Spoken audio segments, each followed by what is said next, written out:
Hey everyone, welcome to another episode where I interview startup hardware startup entrepreneurs and just kind of get to know their business and how they got started. So today we have Brian Riley of SlidePad, and he's going to talk about his new hardware brake business. And thanks for joining us.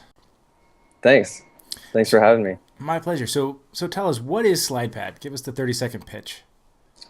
Yeah, so SlidePad is a new braking system for bikes, and it's for the casual recreational rider. Basically, what it does is it prevents head over handlebar accidents from happening. Okay. So when people panic and they kind of grab onto both of their brakes, they have a tendency to lock up the front wheel and flip over the front of the bike, which is one of the most dangerous accidents that can happen on a bike.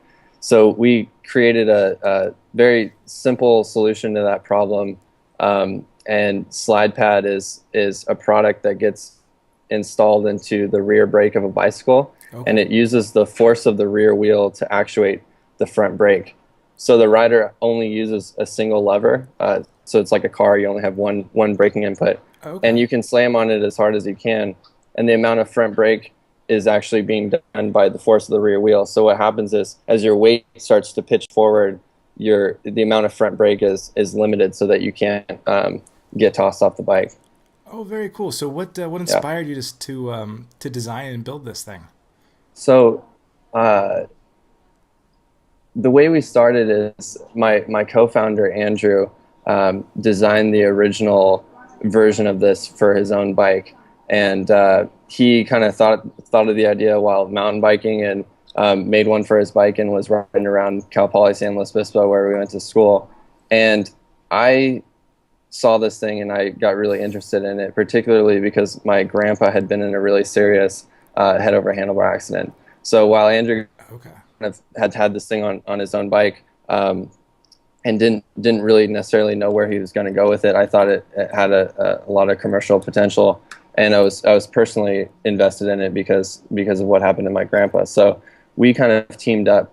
Andrew was a mechanical engineering student. I was a business student at Cal Poly, and we started working on this when we were at school, and went through kind of a whole bunch of different prototypes and tested it a whole bunch, and the product has evolved enormously since the early prototypes. But yeah, so it all that's kind of how it all started, and here we are today. We finally got to a product that actually really makes sense for the bike market, and now we're starting to get it out into the market.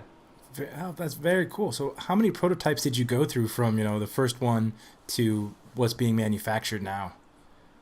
I don't know if we have the official number, but I would say at least 10, probably 10 to 15 different prototypes. And there's probably within those 10 to 15 different revisions, there was like three or four major like kind of steps or breakthroughs that we took. So let me see if I can actually probably pull a I mean, it's easily dozens, right? I mean, it's not like one or yeah. two. You've So you've been this is constantly refining this. yeah, this is what the product is now. It's literally this small, and this is Okay. a brake pad, and this gets inserted to the rear wheel, and this brake pad can move. So as it comes in Nice. contact with the wheel, it makes contact with the wheel, and instead of like a normal brake pad just staying there, the brake Okay. pad slides forward, and that sliding motion pulls on the front cable at the And same and you time. can pretty much install that on any bike. Yeah, yeah. So when we Nice. first started, it was a kind of a big, clunky thing with like a lever that pulled the cable and had a whole bunch of parts, and then it morphed into a brake arm that would get installed. It was a brake arm that would get installed, and it had a sliding pad component to it. That was another breakthrough, kind of like getting into a brake arm, and then the biggest breakthrough for us was getting it down to this small where it's just contained in the brake pad, because now it can get installed on pretty much any existing bike or any new bike that a bike manufacturer is specifying a new product on. So Nice. So where did you go to build these prototypes? Did your school have a machine shop? Did you? so yeah, so that's another thing that's kind of pretty unique about us, and So Andrew is actually a very good machinist, and when he was a sophomore at Cal Poly, um, he was, basically learning how to use the machines, got really good at it, and he started machining parts for different companies, and just kind of on the side, and made a bunch of money doing that, and eventually basically bought his own machine. He had been borrowing machines before and making parts, and then he bought his own CNC machine, kept it in his garage at college, and then when we graduated, he moved the machine up to Palo Alto, where we're based now. So we've got a pretty cool CNC machine in our office in Palo Alto, and pretty much all of our prototypes to date have been built on that, and all the different, every time we come up with a new idea or different design, we're making it within a couple days on that machine, and testing it, so we can move really fast, and have a lot of internal capability because of that. That's really cool. So I mean, that machine was actually affordable enough that one person could buy it and just stick it in their garage. It wasn't like a $30,000 CNC machine. Yeah, he got it secondhand. I think it was probably around 20 or 25. So it's still an expensive machine, but he was lucky enough because I mean, I say lucky, but it's lucky and also a lot of hard work. He got really good he got to be a really good machinist because he really loved working on the machine. So he was making parts all through college, and just saved every penny, and eventually bought his own. So That's awesome. yeah. That's really cool. So how did you guys fund SlidePad? Was this your own funds? Was this investors? Yeah, when we very first started, it was, I mean, neither of us had very much money because we were in college, but when we were very first starting, it was some of our own funds, and then it moved to some friends and family started investing a little bit of money, and then we were really kind of running on a little bit of friends and family money through all this prototyping and stuff, and didn't really. We had a lot of interest from bike companies and stuff, but didn't really have a market ready product until we got down to this SlidePad form. And once we got down into the SlidePad form, we took a little bit of money from some angel investors, and got some outside funding. So that's kind of how the process has gone. Okay.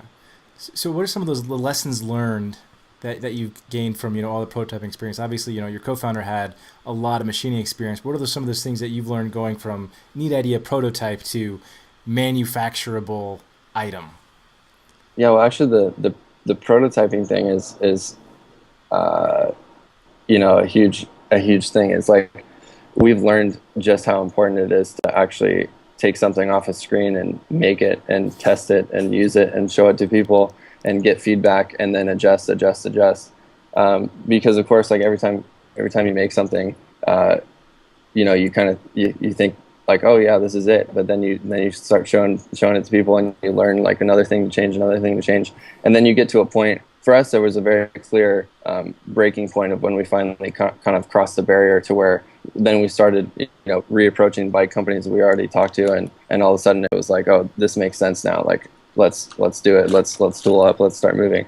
So I think one thing we've learned is like continue to build, continue to change, continue to improve, and we're still doing that. I mean, now that we have we're in mass production now with our first product, and we're already working on second and third versions with just small improvements that we found after this one. So it's like a process of continual improvement and a willingness to constantly adjust and change is a huge thing. Really? So yeah. So you're just constantly, you build a version, then you design a version, you build it, then you test it, you get feedback, and you take it, and instead of trying to design it perfectly, you're just let's get it out there, let's get feedback, and just keep going really really quickly.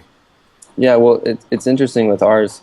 A lot of the designing, prototyping, and testing, we didn't have so much. We did a lot of it internally, and then would show bike companies, kind of see what they thought, and then adjust, and we couldn't so much as get the break out there into the market so early because it's a break. So we have to basically the difference between us and like a typical startup, for example, an internet startup, is you can push software and see how people use it, and it can crash and no, it's not going to kill anybody or anything. Yeah. But for us, we had to spend quite a bit of time iterating and testing and refining, and also making sure the thing is 100% safe before we ever got it to the market. So Makes sense. so yeah, so a lot of the changing and stuff actually happened with the feedback loop that was coming from bike companies that we were talking to, rather than pushing the early prototypes onto a bunch of people's bikes. So now we're finally at the point where we can get it onto like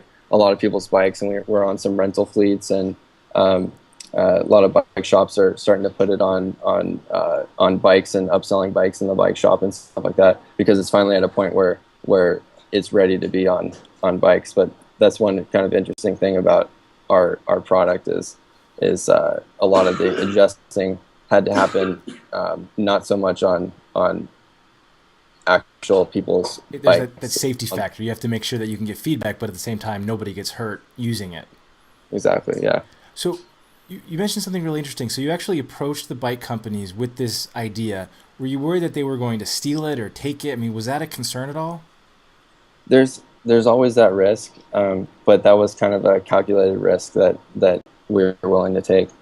We did file some patents on it, so we've got a little bit of intellectual property behind it. But we kind of made a decision early on. It's that either we kind of approach this as being very open and kind of share what we're doing very early, and on our side move as fast as we can to reach a kind of a product market fit, or we don't, and we kind of huddle up and kind of don't show anybody until we think we have a perfect product. But I don't think we would have ever gotten there without the amount of feedback that we got. So literally early on, when I was still in college, I was going to all the bike trade shows, Interbike and Eurobike, and showing like early prototypes, and everybody.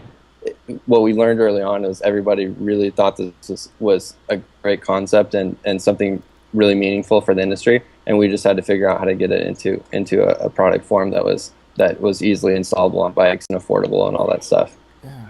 So was this one of those products that you just kind of explained it and people get it and they really like it, or they had to be educated and convinced that this really solved a need that they had?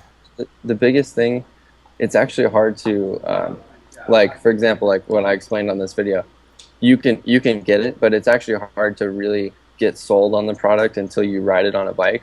So almost every time we do any sales or go to a trade show or visit a bike company, we're always bringing a bike. And the time that people really buy into it and are sold on it is the first time they actually get on a bike and they start riding around, and they can feel that the system feels like it feels very natural. It feels like it should. You can really control the amount of braking, and then yet you can slam on it as hard as you can, and you can lean all the way over the front of the bars, and it's very safe. You're not going to have any kind of really dangerous front wheel lockup accidents. So once you can actually experience how that works on a bike, that's the big selling point. So yeah, it's like you could talk and talk and talk about it, but until they get on the bike and actually experience it, that's when it clicks for them. They're like, oh wow, I really need this. This is cool. Exactly. It's kind of like you can talk about it in a display on iPad 3, but until you actually see it, is like it's very like even though it's a simple product, trying to explain how it works to people is kind of a little bit complicated. But then once you feel it on a bike, then it all kind of connects in your head.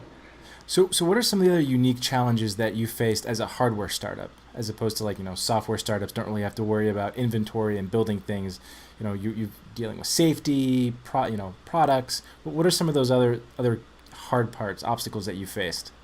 Yeah, well, I touched on a big one, which was the fact that our particular product, like the iterating and the feedback loop, we didn't have the luxury to just push really early products out there because of the safety issue. The other big thing I would say is once you actually get customer interest, you've got to find out how to mass produce the thing, and you got to find sourcing, and unless you have some existing connections, you got to just go find it, which is kind of what we did. We just literally flew to Taiwan and started like asking around, uh, and so yeah, that's another thing. Like with software or something like that, you can pretty easily push things out to people, and nowadays scale pretty easily. But with hardware startup, once you cross the barrier of like once you start selling thousands of something, you got to find a good manufacturer, and somebody who's dependable. And we've gone actually through our share of little issues here in Taiwan, but now everything's kind of running smoothly. But it took a lot of work to get to this point, and it was a lot of you're investing in tooling and you're investing in trips overseas if you are manufacturing it overseas. So that's a huge barrier right now to hardware startups. So really, like design is one thing, testing is another thing, and then manufacturing is a whole other ballgame. That's a huge separate issue. Definitely, definitely. Do you think a lot of people just kind of forget that aspect of it? They focus on design and testing and getting feedback, but then once it actually comes to scaling it, they suddenly realize they have a big problem.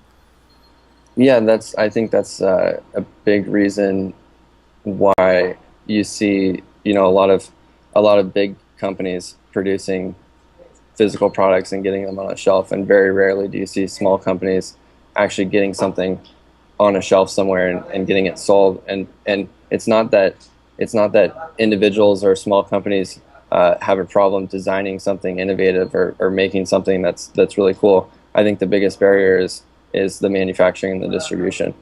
So it's these big companies are kind of entrenched, and they already have the channels, and they already have the suppliers, and they're kind of all connected. And as a new company, you kind of have to break through all that barrier and somehow find a way to mass produce your product and make it well with probably people that you've never worked with before, which is a whole nother challenge, and then finding distribution for it. So that's probably the biggest challenge, I think, with hardware startup, at least from our experiences, is not making a good product. Making it a good product is hard, but it can be done. But the biggest barrier after you make a big product is getting it in people's hands in a big way, and that's a huge challenge, especially as a small company. Point taken. Well, thank you so much. I appreciate your time, and have a great day. Yeah, thanks, Steve. Take care.